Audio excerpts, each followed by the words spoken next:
এই সূরাটা পড়লে মনে হবে আপনি এখানে বসেই কিয়ামতটা সচক্ষে লাইভ দেখতেছেন। সুবহানাল্লাহ পড়বেন না? সূরাটার নাম হচ্ছে আল কারিয়া। কি নাম? আল কারিয়া। সবাই বলেন কি নাম? আল কারিয়া। আল কারিয়া মানে হচ্ছে বিকট আওয়াজ, ভয়ঙ্কর আওয়াজ, জাইগান্টিক সাউন্ড, বোম্বাস্টিং মার্কা সাউন্ড। যে সাউন্ড, যে আওয়াজ, যে বিকট শব্দ পৃথিবীর কোনো মানুষ শুনে নাই। The trumpet, the siren, the whistle, বিশাল এক হুইসেল বাজানো হবে। ওই হুইসেল বা সাইরেন বাজানোর ফলে বিকট একটা শব্দে গোটা বিশ্ব ভেঙে খান খান হয়ে যাবে। এটার নামই হচ্ছে আল কারিয়া। চিল্লায় এখন সুবহানাল্লাহ। ওই হুইসেল দেওয়ার জন্য, ওই সাইরেন বাজানোর জন্য, ওই সুরের ভেতরে, সিঙ্গার ভেতরে ফুৎকার দেওয়ার জন্য রব্বুল আলামিন স্পেশাল একটা ফেরেশতা বানিয়েছেন। তার নাম হলো ইসরাফিল আলাইহিস সালাম। কি নাম? ইসরাফিল আলাইহিস সালাম। এদিকে ইসরাফিল নামে কেউ আছে? হ্যাঁ, না থাকলো অনেকে রাখে। ইসরাফিল নামটা কিন্তু অনেকে রাখে। আজরাইল রাখে নাকি? না আজরাইল। হ্যাঁ, আজরাইল রাখে না, ইসরাফিল কিন্তু রাখে। তো এই ফেরেশতাকে আল্লাহ তাআলা বিশাল একটা হুইসেলের ভিতরে, সাইরেনের ভিতরে তিনটা ফুৎকার দেওয়ার জন্য তৈরি করেছেন। তার ডিউটি হচ্ছে তার গোটা জীবন জুড়ে সে হুইসেলের ভিতরে তিনটা ফু দিবে। এটার বাংলায় বলে সিঙ্গা। বাংলায় কি বলে? সিঙ্গায় ফু দিবে কয়টা? চিল্লায় বলেন। এই ফেরেশতার পা দুটো হচ্ছে জমিনে, এই ফেরেশতার মাথা হচ্ছে আকাশের অনেক উপরে। সৃষ্টির পর থেকে এই ফেরেশতা ওই সিঙ্গাটা, ওই বাঁশিটা তার দুই ঠোঁটের মাঝখানে লাগিয়ে আল্লাহর আরশের দিকে তাকিয়ে আছে and just waiting for the green signal. আল্লাহর পক্ষ থেকে সিগন্যাল আসার অপেক্ষায় আছে যে আল্লাহ কখন বলবে যে ফু দে।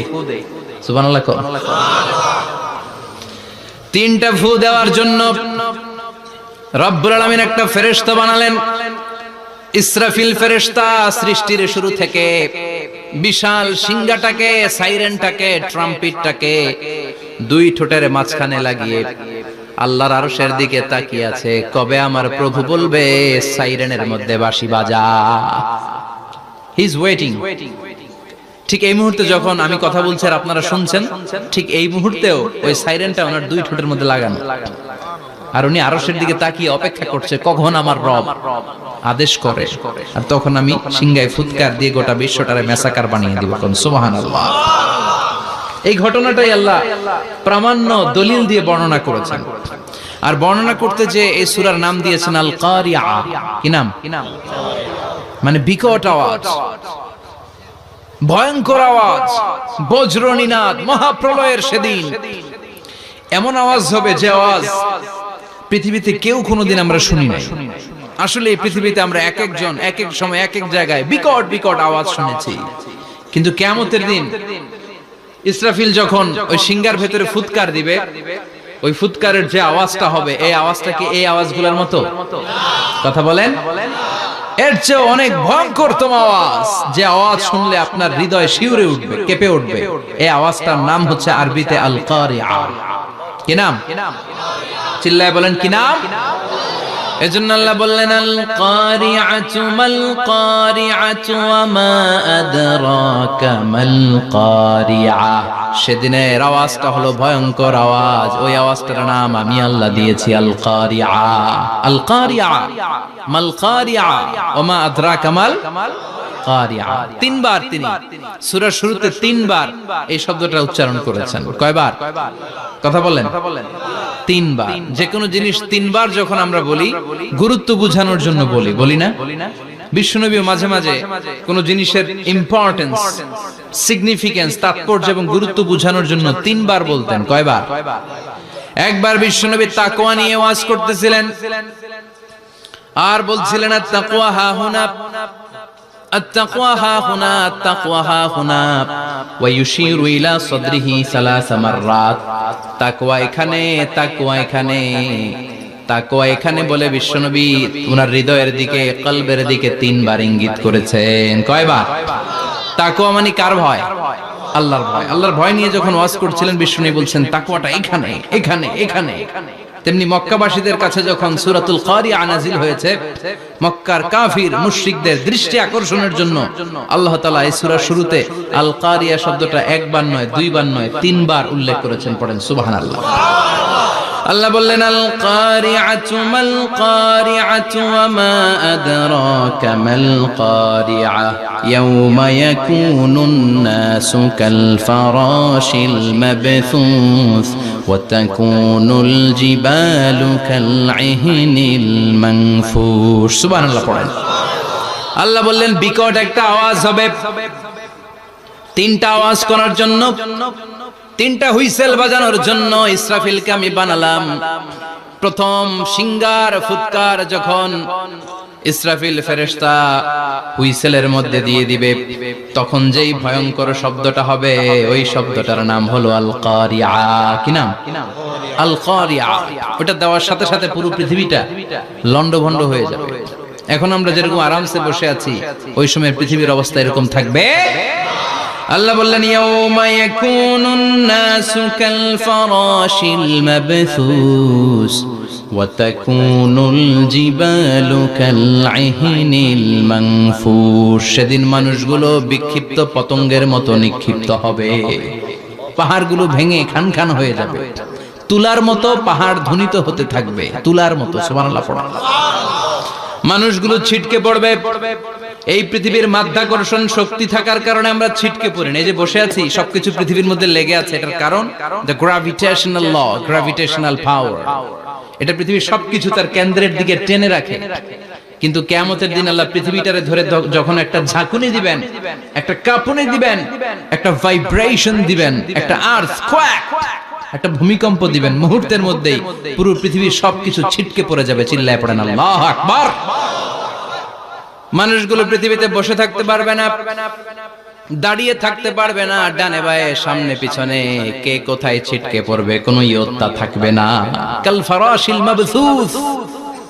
মানুষগুলো বিক্ষিপ্ত পতঙ্গের মতো নিক্ষিপ্ত হবে। শীতকালে ছেলেপেলেরা গ্রামাঞ্চলে অনেক সময় র্যাকেট খেলে না, ব্যাডমিন্টন খেলে, দেখবেন ওই খেলার জন্য শীতকালে ক্ষেতের মাঝখানে বাঁশ গেড়ে দেয় আর বাঁশের মধ্যে লাইট লাগায়।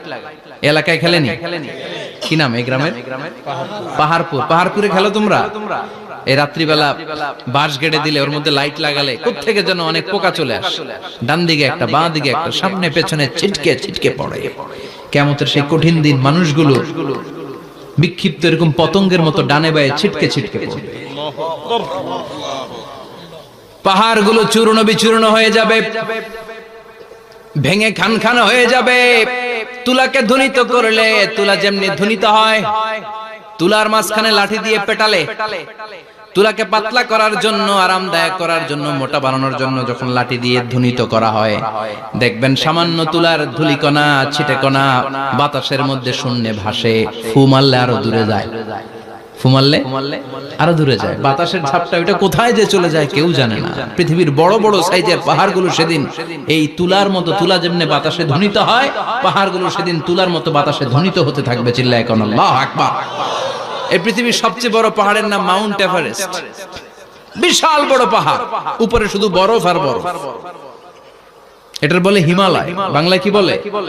নেপালে অবস্থিত এই হিমালয়ের পাহাড়। আমি একবার কাতার থেকে যাচ্ছি কায়রো, ওই ফ্লাইটে হিমালয়ের পাশ দিয়ে ফ্লাই করে, বিমানের সামনে স্ক্রিন থাকে, আপনি কোন জেলা কোন থানার উপর দিয়ে যাচ্ছেন ওটা শো করে। আমি দেখলাম হিমালয়ের পাশ দিয়ে ফ্লাই করছে। জানলা দিয়ে তাকিয়ে দেখি বিশাল মাউন্ট এভারেস্ট, উপরে শুধু বরফ আর বরফ। সুবহানাল্লাহ।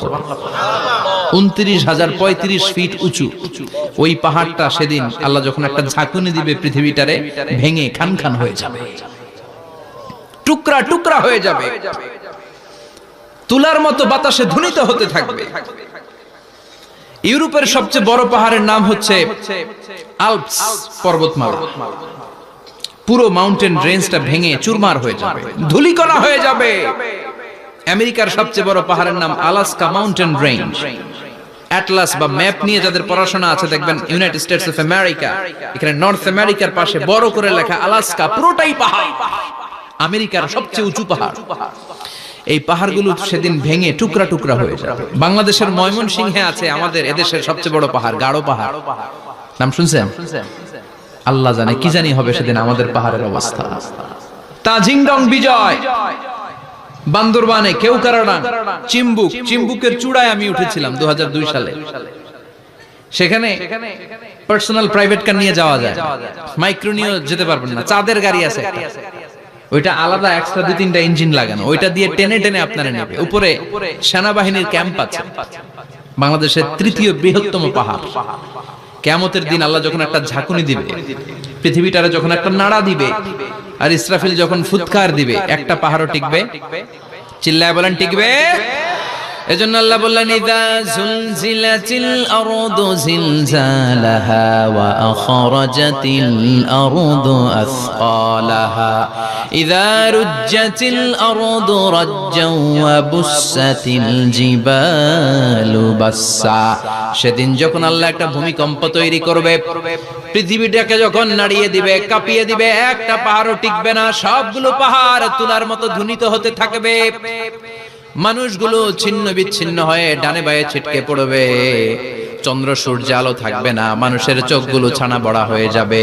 ফাইদা বারিকাল বাসারু ওয়া খাসাফাল কামারু ওয়া জুমিআশ শামসু ওয়াল কামার ইয়াকুলুল ইনসানু আইনাল মাফার। চাঁদে আলো থাকবে না, সূর্যে আলো থাকবে না, প্রক্সিমা সেন্ট্রাইতে আলো থাকবে না, আলফা সেন্ট্রাই এ, আলফা সেন্ট্রাই বি, ইটা ক্যারিনা, বেটেলজিউস, অ্যান্ড্রোমেডা, একটার ভেতরেও সেদিন আলো থাকবে না, সবগুলো অন্ধকার হয়ে যাবে। সাগরের পানির মধ্যে সেদিন দাউ দাউ করে আগুন জ্বলবে। সেই দিনটার নাম হচ্ছে আল কারিআ। মাল ওয়া মা আদরাকা মাল। মানুষগুলো পাগল হয়ে যাবে। কেউ থাকবে তখন টয়লেটে, ইমাজিন কেমন ভাবে আল্লাহ নকশা এঁকেছেন। কেউ থাকবে টয়লেটে, কেউ থাকবে ক্ষেত খামারে, কেউ থাকবে অফিস আদালতে, কেউ থাকবে রান্নাঘরে, কেউ থাকবে মৌজ মাস্তির ভেতরে। ঠিক তখনই কিয়ামত হয়ে যাবে, কেউ পার পাবে না, সবার মুখে একটা চিৎকার, আইনাল মাফার। পালাবো কোথায়? কিয়ামতটা শুধু পৃথিবীর একদিকে অনুষ্ঠিত হবে না, গোটা বিশ্বব্যাপী হবে, তাই না? নাকি বাংলাদেশে কিয়ামত শুরু হইলে সৌদিতে হবে না? হ্যাঁ, আমেরিকাতে হবে না, সুইজারল্যান্ড, ইন্দোনেশিয়া, অস্ট্রেলিয়া, গোটা বিশ্বব্যাপী একসাথে কিয়ামতের ভয়ঙ্কর দৃশ্যের অবতারণা ঘটবে। চিল্লা এখন ঠিক কিনা? মা তার ছেলেরে চিনবে না, দুধের বাচ্চাকে রেখে মা পালাবে। দুধের বাচ্চা, যে বাচ্চা দুধ খায়, ব্রেস্ট ফিডিং বেবি, এই বাচ্চাটা রেখে মা কোনো দিকে যায়? ডানে বায়ে কোথাও সরতে চায় না, ব্যথানি পায়, কষ্টনি পায়। এই দুধের বাচ্চাটারে ধাক্কা মেরে মা দিবে দৌড়। তাহলে কি ভয়ঙ্কর ঘটনা সেদিন ঘটবে। 3 মাসের 4 মাসের পেটের ভেতরে অপরিপক্ক বাচ্চা, এখনো পরিপূর্ণ হয় নাই, হাত পা ভালোভাবে গজায় নাই, ছোট্ট একটা গোশতের টুকরা। হসপিটালে এরকম যতগুলো নারী থাকবে, কিয়ামতের ভীতিকর অবস্থা দেখে মুহূর্তের মধ্যে সব অপরিপক্ক বাচ্চাগুলো ডেলিভারি হয়ে যাবে। এক ধাক্কায় 3 মাসের বাচ্চাটার হাত পা গজায় নেই এখনো ঠিক মতো, এক ধাক্কা, এক ভূকম্পনে, এক কাঁপুনির চোটে পেটের সব বাচ্চাগুলো খালাস হয়ে যাবে, ডাক্তার ছাড়া, ইনজেকশন ছাড়া। আল্লাহ বললেন সেদিনটার নাম হলো আল কারিআ। মাল ওয়া মা আদরাকা মাল। ইয়াউমা ইয়াকুনুন নাসু কাল ফারাশিল মাবথুস, মানুষগুলো নিক্ষিপ্ত হবে। ওয়া তাকুনুল জিবালু কাল আহিনিল মানফুশ, পাহাড়গুলো তুলার মতো ধ্বনিত হতে থাকবে। এখন উপরের দিকে তাকালে কি সুন্দর নীল আকাশ দেখা যায়, সেদিনে আকাশও থাকবে না। ইয়াউমিন নাতবিস সামাআ কাতায়্যি সিজিল্লিল লিল কুতুব, কাগজের পৃষ্ঠা যেমনি তোমরা ভাঙো, কাগজ যেমনি হাতের মুঠোয় নিয়ে তোমরা গুটিয়ে ফেলো, সেদিন এই বিশাল 7 আকাশটারও হাতের মুঠোয় নিয়ে গুটিয়ে ফেলবে কে? কাতায়্যি সিজিল্লিল লিল কুতুব। Can you imagine? আপনি কি কল্পনা করতে পারেন? এই দৃশ্যপট যখন ঘটবে, গোটা বিশ্বব্যাপী কি মেসাকার হবে। স্যাটেলাইট চ্যানেলগুলো ভেঙে দুমড়ে মুচড়ে পড়বে, পৃথিবীর যত বড় বড় টাওয়ার গুলো আছে ভেঙে আবাসিক এলাকার উপর পড়বে, পাহাড়গুলো ভেঙে খান খান সাগরের পানির ভেতরে দাউ দাউ করে আগুন জ্বলবে। বুর্জ আল খলিফা, পৃথিবীর সবচেয়ে উঁচু টাওয়ার, ওইটার তো কিছু হবে না। ওই দিন কি হবে? ভেঙে যাইব, ভেঙে খান খান হয়ে যাবে, ভেঙে টুকরা টুকরা হয়ে যাবে। এবার আমি যখন হজে গিয়েছিলাম, জেদ্দা এয়ারপোর্টে নেমে মক্কা যাচ্ছি প্রথমে উমরার জন্য, তখন বাঁ দিকে অনেক দূরে দেখতে পেলাম কিংডম টাওয়ার। এটার কাজ চলতেছে, আগামী বছর, এই বছর অথবা আগামী বছর এটা খুলে দিবে। এটা বুর্জ আল খলিফা থেকে আরো উঁচু। বুর্জ আল খলিফা 818 মিটার উঁচু, আর এই কিংডম টাওয়ার 1000 মিটার উঁচু, মানে 1 কিলোমিটার উঁচু। কিয়ামতের ওই ঝাঁকুনি আর ভূমিকম্পের সময় এগুলো টিকবে একটাও? আরো যে টাওয়ার গুলো আছে, সাংহাই টাওয়ার, তাইপেডাং 101, পেট্রোনাস টুইন টাওয়ার, বাংলাদেশের 40, 50, 60 তলাগুলা টিকবে? আমাদের কুমিল্লা শহর তো এখন টাওয়ারের শহর হয়ে গেছে। একটা বড় ছাদের উপর থেকে কুমিল্লা শহরের দিকে তাকালে এটা কি কুমিল্লা না উত্তরা বুঝাই যায় না।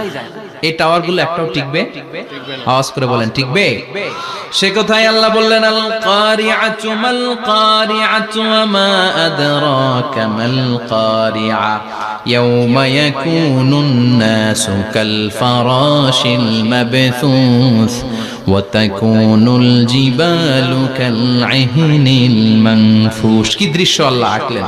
প্রথমে একটা সাইরেন দেয়া হবে, দেয়ার সাথে সাথে ভেঙে চুরে সব সারখার, মানুষগুলো পাগলের মতো দৌড়াবে। ওমা হুম বিসুকারা ওয়ালাকিন্না আযাবাল্লাহি শাদীদ। মানুষগুলোর দৌড়াদৌড়ি দেখলে মনে হবে যে মাতালের মতো দৌড়াচ্ছে, রেড ওয়াইন খেয়ে, হুইস্কি খেয়ে, মদ খেয়ে পাগলের মতো দৌড়াচ্ছে। আসলে মদ খায় নাই, হুইস্কিও খায় নাই। সেদিন আল্লাহর আযাব এত ভয়ঙ্কর হবে, মানুষগুলো সব হয়রান হয়ে যাবে, মানুষগুলো পাগলের মতো দৌড়াবে। সাগরের পানিতে দাউ দাউ করে আগুন, স্যাটেলাইট ভেঙে খান খান, বিল্ডিং গুলো ভেঙে ভেঙে পড়ছে, পাহাড়গুলো ধ্বনিত হচ্ছে, গোটা বিশ্বব্যাপী বিকট আওয়াজ। পৃথিবীর যখন ঠিক এইরকম অবস্থা, আল্লাহ তাআলা ইসরাফিলকে বলবে, ইসরাফিল 3টা ফুৎকার দেওয়ার জন্য তোকে তৈরি করেছি, এবার দ্বিতীয় ফুৎকারটা দে। তাকে ফুৎকার দিতে হবে মোট কয়টা? আরো জোরে বলেন। সে কেবল একটা দিয়েছে, এবার দ্বিতীয় ফুৎকার দিবে। দ্বিতীয় ফুৎকার যখন সে দিবে, মুহূর্তের মধ্যে পৃথিবীর মধ্যে যত মানুষ আছে সবগুলো মরতে শুরু করবে। একটার পর একটা মালাকুল মাউত রূহ কবজ করতে শুরু করবে। মরবেন না শুধু একজন, চিল্লায় বলেন তিনি কে? কুল্লু মান আলাইহা ফানি ওয়া ইয়াবকা ওয়াজহু রাব্বিকা যুল জালালি ওয়াল ইকরাম ফাবিআইয়ি আলাই রাব্বিকুমা তুকাযযিবান। পৃথিবীর মধ্যে যা যা তোমরা দেখো সব হয়ে যাবে ফান। সব কি? ফান।